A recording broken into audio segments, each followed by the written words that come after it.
ಅಂತ ಈ ಒಂದು ವೀರೇಂದ್ರ ಹೆಗಡೆ ಮತ್ತು ಅವರ ಕುಟುಂಬ ಮತ್ತು ಅಲ್ಲಿ ಇರತಕ್ಕಂಥ ಭಗವಾನ್ ಬಾಹುಬಲಿ ಮತ್ತು ಮಂಜುನಾಥ ಸ್ವಾಮಿಯ ದೇವಸ್ಥಾನಕ್ಕೆ ಕಟ್ಟುವಂತ ಈ ಕೃತ್ಯವನ್ನು ಕೆಲವು ಜನ ಮಾಡ್ತಾ ಇದ್ದಾರೆ.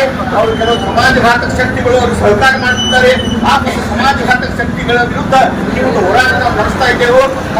ಮಾನನೀಯ ತಹಸೀಲ್ದಾರ್ ಮತ್ತು ಅಸಿಸ್ಟೆಂಟ್ ಕಮಿಷನರ್ ಇಲ್ಲಿವರೆಗೆ ಕಲ್ಕಲಿಗೆ ವಿನಂತಿ ಏನಂದ್ರೆ ಆ ಒಂದು ಸಮಾಜಘಾತಕ ಶಕ್ತಿಯ ಮೇಲೆ ಕಾನೂನಿನ ಕ್ರಮದಲ್ಲಿ ಯೋಗ್ಯವಾದ ನಿರ್ಣಯ ತಗೊಂಡು ಅವರಿಗೆ ಒಂದು ಯೋಗ್ಯವಾದ ಶಿಕ್ಷೆ ಕೊಟ್ಟು ನಿಮ್ಮೊಂದಿಗೆ ಇನ್ನೊಮ್ಮೆ ಅವರಿಂದ ಒಂದು ಕೆಟ್ಟ ಕೆಲಸ ಹಾಕಿ ಒಂದು ಧರ್ಮಸ್ಥಳಗಳೇ ಒಂದು ಪವಿತ್ರ ಸ್ಥಾನಗಳ ಬಗ್ಗೆ ಅಪವಿತ್ರ ಅಂತ ವಿಚಾರ ತರಬಾರ್ದು ಮತ್ತು ಯಾವುದೇ ಯೂಟ್ಯೂಬ್ ಆಗಲಿ ಚಾನೆಲ್ ಆಗಲಿ ಟಿವಿ ಆಗಲಿ ಪಕ್ಕದಲ್ಲಿ ಒಂದು ಸ್ಟೇಟ್ಮೆಂಟ್ ಕೊಟ್ಟು ಆ ಸ್ಥಾನವನ್ನು ಅಪವಿತ್ರ ಮಾಡುವಂತ ನೀಚ ಕೃತ್ಯಕ್ಕೆ ಇನ್ನೊಮ್ಮೆ ಅವರು ಕೈ ಹಾಕಬಾರ್ದು.